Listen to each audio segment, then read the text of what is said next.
सोचो एक simple phone call, न गोली चली न शोर हुआ, सिर्फ एक आवाज ने पूरी जिंदगी का रुख बदल दिया। क्या आप सोच सकते हो आपकी एक नॉर्मल जिंदगी जो सपनों और रूटीन से भरी है एक कॉल पे पलट जाए। आज की कहानी परफेक्ट एग्जांपल है एक ऐसे स्कैम की जो न सिर्फ पैसा बल्कि आपकी मेंटल शांति, आपका सारा सुकून छीन लेता है। आज हम बात करेंगे दीपक सावंत की। हर एक इंडियन मिडिल क्लास फैमिली की तरह दीपक भी सुबह में सपने और शाम में जिम्मेदारियों के बीच चलता है, पर उस एक कॉल ने उस दिन सब कुछ बदल दिया। मुंबई हर रोज हजारों सपने लेकर चलने वाला शहर है और उन्हीं सपनों के बीच भाग रहा था दीपक सावंत। 32 साल का एक ईमानदार इंश्योरेंस एजेंट। उसका सपना सिंपल था, अपनी छोटी सी फैमिली को सुख और सुरक्षा देना।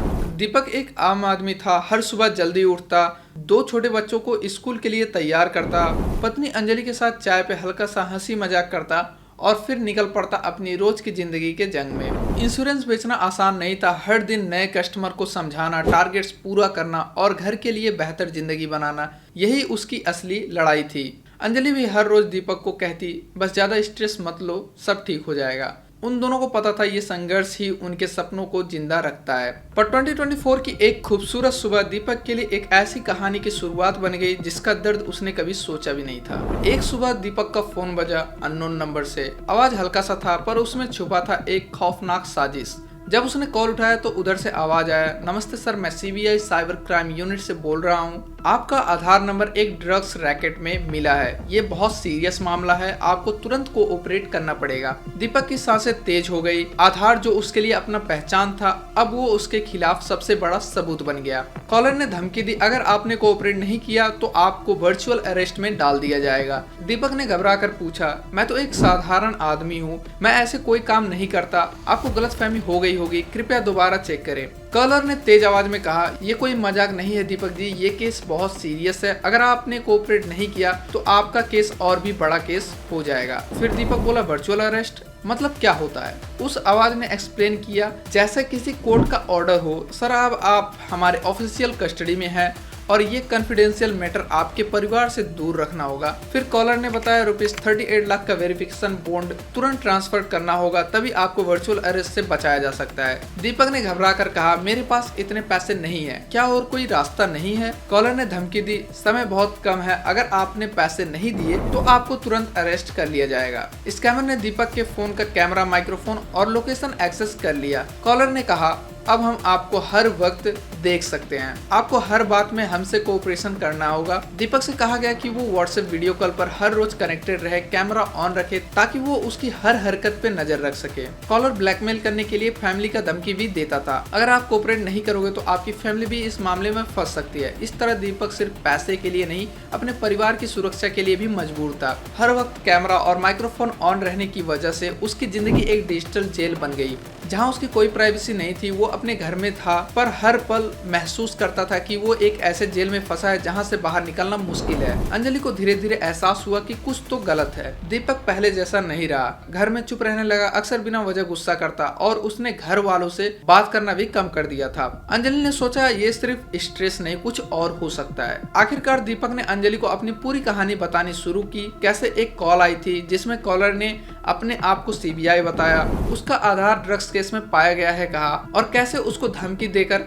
₹38 लाख ट्रांसफर करने को कहा गया। वो कॉल रोज आती थी, जिस नंबर से वही धमकी दी जाती थी। उसने अपनी मर्जी के खिलाफ पैसे भेजने पड़े और हर रोज बढ़ती धमकियों और साइकोलॉजिकल प्रेशर से गुजरना पड़ा। अंजलि ने अपने रिश्तेदारों से बात की, ऐसे स्कैम्स के बारे में पता लगाया और मदद के लिए पुलिस के पास पहुंची। पुलिस को जब अंजलि ने बताया, मेरे पति को एक नंबर से बार बार कॉल्स आते हैं जिसमें वो खुद को सीबीआई बताता है और उसको वर्चुअल जेल में डाल दिया गया है, वो पैसे ट्रांसफर कर रहा है पर खुद मजबूर है। ये सुनकर पुलिस को समझ आ गया कि ये सिर्फ एक मामूली फ्रॉड नहीं बल्कि एक साइकोलॉजिकल डिजिटल किडनैपिंग का केस है। साइबर सेल ने तुरंत कार्रवाई शुरू की। ये सिर्फ एक केस नहीं था, ये एक जंग थी डिजिटल दुश्मन के खिलाफ। पुलिस ने अंजलि की कंप्लेंट के बेसिस पर तुरंत एफआईआर दर्ज किया। उन्होंने दीपक के फोन के सीडीआरएस मंगवाए, हर इनकमिंग और आउटगोइंग कॉल का टाइमिंग, ड्यूरेशन और नंबर का डिटेल निकाला। कॉल करने वाले नंबर के टेलीकॉम सर्विस प्रोवाइडर से डेटा लिया गया, सिम का रजिस्ट्रेशन किस नाम पर है, किस डिवाइस में यूज हुआ, कॉलर के location pings triangulated by mobile towers West Bengal के एक पार्टिकुलर रीजन में दिखा रहे थे। व्हाट्सएप चैट बैकअप से रिकवर किए गए वीडियो कॉल्स के टाइम स्टैम्प्स और मेटा डेटा एनालिसिस किया, किस आईपी से कॉल इनिशिएट हुआ, कौन से ओएस या फिर डिवाइस यूज हुए। वो अपने आप को सीबीआई सीबीआई ऑफिसर कह रहा था, लेकिन जब पुलिस ने आईपी ट्रेस किया तो वो एक इंटरनेट कैफे निकला। दीपक ने जो 38 लाख रुपीस ट्रांसफर किए, उन सभी बैंक ट्रांजैक्शन का ऑडिट हुआ। हर अकाउंट का केवाईसी डिटेल, ट्रांजैक्शन हिस्ट्री और रेसिपिएंट अकाउंट्स का लिंक देखा गया। इन्वेस्टिगेशन में ये बात सामने आई कि दीपक के भेजे हुए पैसे सीधा स्कैमर के पास नहीं गए। उन्होंने पहले उन पैसों को अलग अलग बैंक अकाउंट्स में तोड़ तोड़ के ट्रांसफर किए, जैसे एक मेज के रास्ते में घुमा दिया हो। ये अकाउंट्स उन लोगों के थे जो पैसे लेने के लिए अपने बैंक अकाउंट्स स्कैमर को देते हैं। इन्हें मनी म्यूल्स कहते हैं। ये लोग अक्सर या तो लालच में आते हैं या फिर अनजान होते हैं कि उनका अकाउंट स्कैम में यूज हो रहा है। स्कैमर्स पैसे तुरंत विड्रॉ कर लेते हैं या क्रिप्टो करेंसी में कन्वर्ट कर देते हैं। उन्होंने स्कैमर का email IDs, VoIP calling apps जैसे text now, Skype, spoof card का रिकॉर्ड कलेक्ट किया।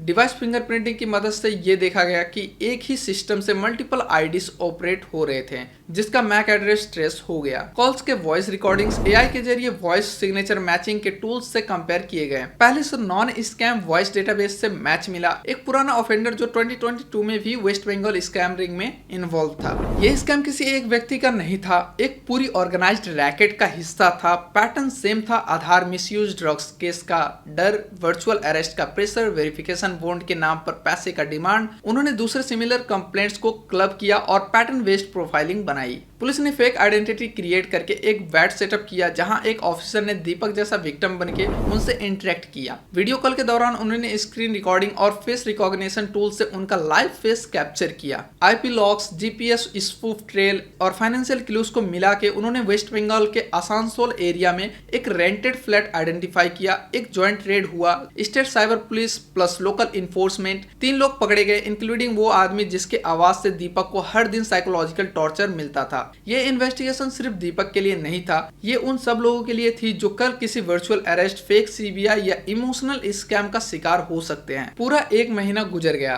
दीपक अंदर से बिल्कुल टूट चुका था। रात को नींद नहीं आती थी और हर पल बेचैन रहता था। वो एक डिजिटल हॉस्टेज था जिसने कुछ गलत नहीं किया पर फिर भी सजा भुगत रहा था। बेचैनी, गिल्ट और अंधेरा सब कुछ उसकी जिंदगी का हिस्सा बन गया था। फिर एक दिन ब्रेक थ्रू मिला। पुलिस ने स्कैमर को ट्रेस करके गिरफ्तार कर लिया। वो वर्चुअल जेल जिसमें दीपक बंद था फाइनली टूट गया।